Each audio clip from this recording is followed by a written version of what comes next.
At this time, ladies and gentlemen, we have another true friend in our audience that I've asked to come and be with us. He's never missed an annual Farm Bureau convention, and that's our Commissioner of Agriculture, Commissioner Steve Troxler. The Commissioner has certainly, I see it on a daily basis, on a weekly basis. I see some of the challenges that he is facing and has faced during his 3 terms in office. Many of you know that our Commissioner has filed for re-election in 2016. We at North Carolina Farm Bureau appreciate the close working relationship that we have with the Commissioner and his staff. I personally appreciate his friendship and his counsel. He has built one of the strongest departments of agriculture in the country. Commissioner, we're glad that you're here with us this morning. We thank you for your service to the people of North Carolina. Ladies and gentlemen, with that, I give you the Commissioner of the great state of North Carolina, our Commissioner of Agriculture, Steve Troxler. Steve.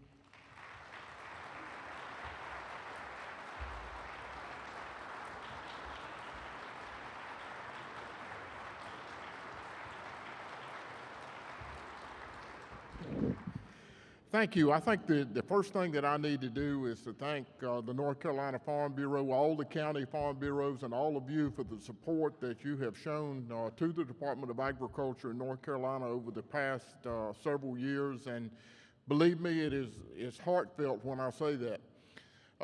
This year is a year that will not go down as one of the best ones we ever saw in production agriculture. And I was thinking back coming out here.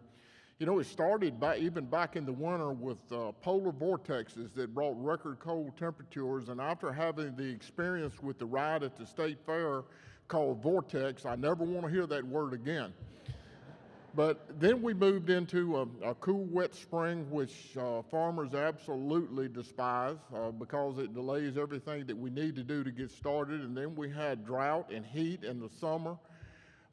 Followed by a deluge of rain that drowned a lot of crops across the state. And if that wasn't enough, then we had a killing frost mid-October that devastated especially the Piedmont and the West. So you name it, it went wrong. And I also was reminded in talking to farmers here today that these kinds of years you never forget.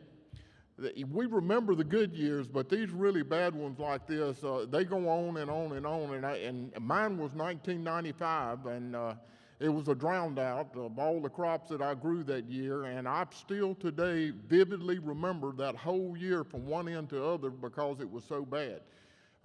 But the years following that, I had really good yields and really good crops, and it took about five years for me to farm my way out of it. But that's what, you have to do. You have to put your head down. You have to hit that brick wall with your head or whatever you got so many times until you knock it down and you go forward. So we're going to have that attitude going forward this year and going into the next years. And I certainly hope that we return to the years like 2012 when we had record yields and record high prices for the crops. And hope that this thing does turn around. Farming always has been cyclic, and this is one of them. And the bad thing is we were ruined this year by 2 things we can't control. The weather is one of them, and thank goodness that's not in my job description as Commissioner of Agriculture to control the weather, because I would do awful. So we'll accept God's will when it comes to the weather. But the other one that happened I saw coming in the spring of the year was the international exchange rates.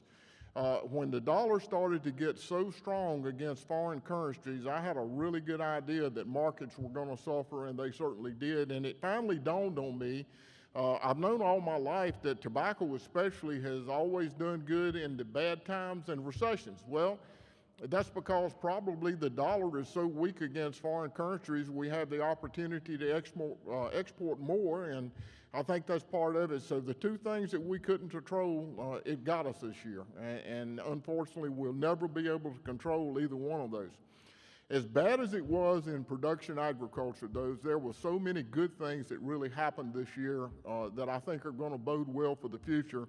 We've got several members of the legislature here today. I want to thank them for the the budget that the department got, but even further than that, the regulatory reforms that went through this legislature that will help us in the future. You can now haul two round bales of hay side by side on a trailer legally in North Carolina, which, you know, little things like this mean a lot.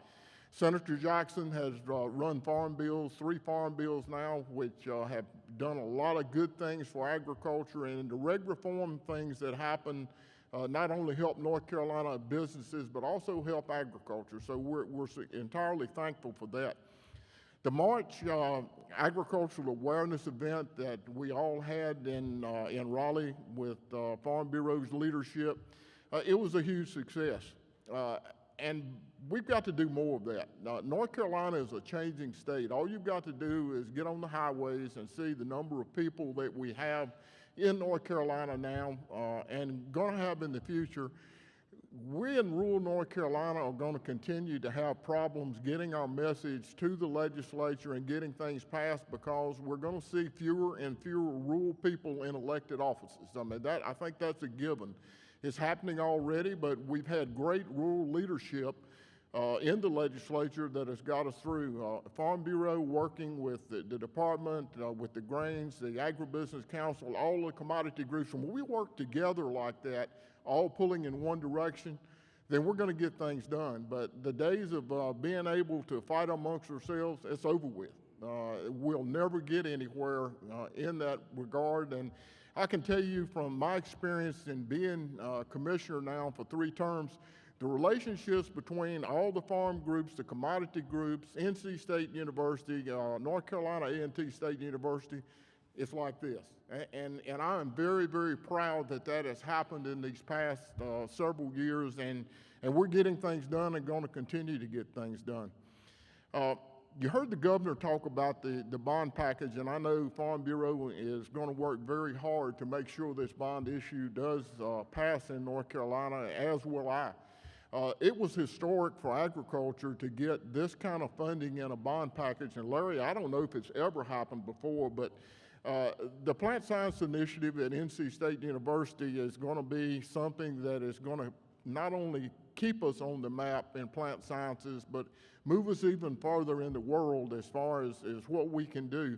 And when you see that 85% of agriculture is going to be plant-based in the near future, you understand why we need to be in that leadership role. We're a state that is 66% based on animal agriculture, but guess what those animals eat? It's primarily plant-based diet. So we need to be efficient in producing these crops.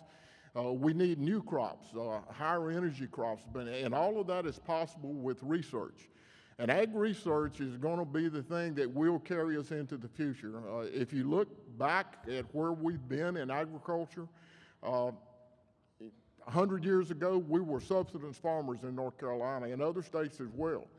But now we're feeding 155 people, and the weather has not changed to the extent that that's the improvement. It's all been primarily agricultural research, whether it's been new varieties, cultural practices. So we've got to lean on agricultural research in the future, just like we have in the past, if we're going to feed this next generation and the 9 billion people that we're going to have to feed. The one thing that I've heard and I believe to be true, if you don't feed people, then you're going to see more terrorism, and you're going to see political unrest, and you're going to see things that you don't want to see. So we need in agriculture to be able to feed this growing population of the world, and we can do it. It is doable. There's no question in my mind. But I'm going to say it one more time. Hungry people are mean people. So we have a moral obligation to protect this country through agriculture. Beyond the Plant Science Initiative, Larry also mentioned that there's $94 million in this bond package for the Department of Agriculture to consolidate and modernize the lab system. And some people, I don't think, really understand what that means, but I can tell you that our labs have become antiques. They average 43 years of age, and all these labs were designed around wet chemistry. And that's what I was taught in college, and that's not the way it is today. It's all about electronic instrumentation and being able to precisely control humidity and temperature. And these instruments, when you can't do that, they just shut down and you don't test. We have labs, especially our fertilizer lab, that sometimes can only work 2 hours a day because we can't control temperature and humidity. And this is just not the veterinary lab. This is the vet lab, the food lab, the pesticide lab, the standards lab, and the motor fuels lab. And we're going to combine them all together, and there's going to be a very efficient way to operate. And I know that just the food and drug lab, I average spending over $1 million a year just to keep it operating at the level that it's at now, which is not up to par. We've got the Food Safety Modernization Act that's going to be implemented in the United States in the next few years, and you've talked about the waters of the U.S. and EPA and all of those things. So this is going to affect North Carolinians and the nation in food safety. It can be done in a good way, in the right way, and from being in a national leadership role with NASDA, we're continuing to fight to make sure that these rules are not something that's going to negatively impact the amount of food that we grow or make it so pricey that nobody can afford it. All of that's coming forward, and this lab, especially the food and drug lab, will be so important in that. The veterinary lab is the diagnostic lab for this industry, this animal industry in this state. That's 66% of what we take home at the farm gate. It's really important that we're able to catch that first case of a foreign animal disease before it spreads. It's also we've got to be able to react to an outbreak of, what about avian influenza? So there's a lot of good things out there if this bond issuance passes, and we will move this state forward in agriculture with those two, certainly with those two projects. We have been lucky also in the respect that we haven't had avian influenza in North Carolina. When you talk about 50 million turkeys and chickens dying in the Midwest from this disease, this scared us to death, considering that the poultry industry in this state is some $34 billion. So we had to protect it. The emergency measures that we put in place, they were not all that good for some people. But sometimes you just got to make these tough decisions to do what's right for the future. We did that, and I've got my fingers crossed, and I'm knocking on wood and saying that so far we've seen no indication that avian influenza is in North Carolina or coming to North Carolina.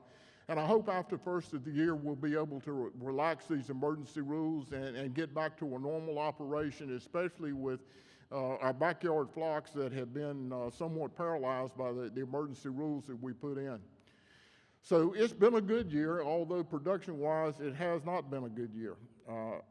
I did last Thursday file for re-election for my 4th term as Commissioner of Agriculture of the state. It's been a great honor to be able to do this for 3 terms, and it's to be able to be chosen by my peers to lead the National Association. And believe me, I learned a lot from that will help me in the future as I'm in this leadership role. Howard Coble was my political mentor, as he was to a lot of different people. And I can still hear in that gravelly voice, he would say, "Troxler, if you ain't got it in your belly, don't do it." Well, I want you to know that I've got the fire in my belly to continue to do this job and to serve the people of North Carolina, and I certainly want to do that for another term. Sometimes the decisions that come across my desk are very difficult. The avian influenza being one example, concealed carry at the state fair being another one, and they are sometimes, they hurt you politically, but the time that I start making the decisions politically that are affecting this many people, I don't need to be here. So I'm going to continue to have that fire, and the way you make these tough decisions is, first of all, I believe that there's more bad indecisions than there are decisions. But the time it gets to my desk, it's not black and white. Most of the time it's gray, and it's barely 50-50. So I've got to depend on the leadership in agriculture across the state for advice. I've also got to depend on my raising. I've got to depend on my belief in God. I've got to depend on my family that's been here since the mid-1700s, and that's the way I make decisions. So I'm going to ask you once again for your support. as I make this run for the fourth term, and I see so many bright things for the future in this state agriculturally. I want to be a part of that and be a leader in making these things happen. So we're going to begin a campaign process after first of the year and reach out to people across the state and ask them to return me to office, and I certainly hope you will find it in your hearts to be able to do that. So Larry, thank you so much for this opportunity, and thank you for your friendship, and thank you for your leadership. Good job.